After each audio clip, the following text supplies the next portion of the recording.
আজকের শিশু আগামী দিনের ভবিষ্যৎ। শিশুর সুরক্ষা, শিক্ষা, স্বাস্থ্য নিশ্চিত করা আমাদের দায়িত্ব।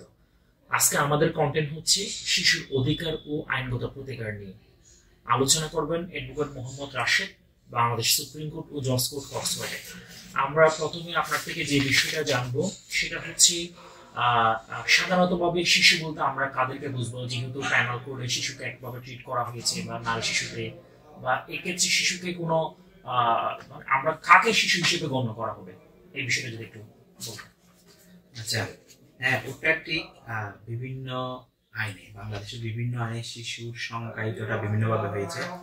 তবে ফাইনালি এই শিশু আইন 2018-তে যেটা বলা হয়েছে সেটা হচ্ছে অন্য আইনে যাহাই থাকুক না কেন, শিশু বলতে 18 বছরের কম বয়স্ক মানব সন্তানকে বোঝাবে। ইট মিনস হচ্ছে কি, অন্যান্য আইনে যাই থাকুক 18 বছরের নিচের যে কোনো হিউম্যান বিংকে আমরা শিশু হিসেবে কনসিডার করতে পারি। যদি তাই হয় তাহলে সেক্ষেত্রে এই যে শিশুর যে ভরণ পোষণের যে একটা বিষয় আছে, শিক্ষা থেকে শুরু করে খাবার বা থাকা, এই যে ভরণ পোষণের দায়িত্বটা কার, আমরা কাকে ভরণ পোষণের জন্য লায়াবল করতে পারি, এই বিষয়টা যদি একটু ক্লিয়ার করতে না। শিশু যেহেতু নিজেই কোনো কাজ করতে পারে না, সেহেতু শিশু, সেজন্য শিশুর ভরণ পোষণের দায়িত্ব হচ্ছে কি পিতা মাতার। আর আমাদের মুসলিম পারিবারিক আইন অনুযায়ী পিতাই হচ্ছে কি শিশুর ভরণ পোষণের সমস্ত খরচ বহন করবেন। আর একটা বিষয় হচ্ছে অর্থাৎ ওই শিশুর মা অন্যত্রে বিয়ে হওয়াতে সেক্ষেত্রে শিশুকে রেখে চলে যায়, একটু ক্লিয়ারলি বললে সেটা হচ্ছে, যদি কোনো পিতা মাতা বা তত্ত্বাবধায়ক যদি কোনো শিশুকে পরিত্যাগ করে, এক্ষেত্রে শিশুর কোনো আইনগত প্রতিকার কি রয়েছে আমাদের বাংলাদেশের আইন বা লস এর অনুসারে? হ্যাঁ, অবশ্যই। আমাদের প্যানেল কোর্টের 317 ধারা অনুযায়ী শিশুকে পরিত্যাগ করা যাবে না। অর্থাৎ যেটা আমরা সচরাচর দেখি সেটা হচ্ছে কি, কোনো কারণে শব্দ ভূমিষ্ঠ কোনো শিশুকে কোনো খালে বিলে রেখে যাচ্ছে, এরকম আমরা অহরহ দেখতেছি। যদি কেউ এই কাজটা করে, অথবা কোনো পিতা মাতা ইন্টেনশনালি যদি কোনো শিশুকে এমন কোনো জায়গায় রেখে আসে তাকে পরিত্যাগ করার জন্য, যেখানে শিশুর মরে যাওয়ার সম্ভাবনা আছে অথবা শিশুর ক্ষতির সম্ভাবনা আছে, তাহলে এটার জন্য ওই পিতা মাতার 7 বছর পর্যন্ত জেল জরিমানা হতে পারে।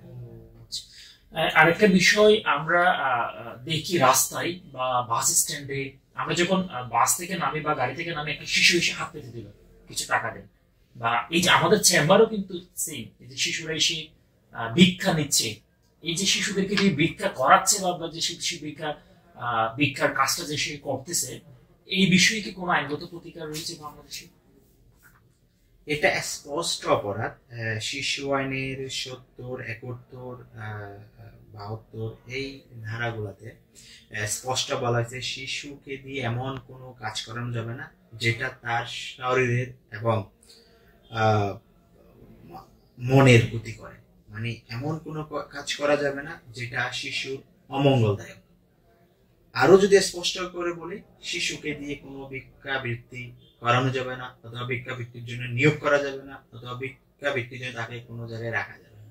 যদি কেউ এই কাজটা করে তাহলে তার শাস্তি হবে 5 বছর জেল এবং 1 লক্ষ টাকা পর্যন্ত জরিমানা। আমি যেটা দেখেছি পার্সোনালি সেটা হচ্ছে কক্সবাজার থেকে শুরু করে পুরো বাংলাদেশে যেটা হয়ে থাকে সেটা হচ্ছে মাদক ব্যবসায়ীরা বা মাদক সম্রাটরা শিশুদেরকে টাকার লোভ দেখিয়ে মাদক ব্যবসা বা অগ্নেয়াস্ত্র থেকে শুরু করে তাদেরকে জড়াচ্ছে।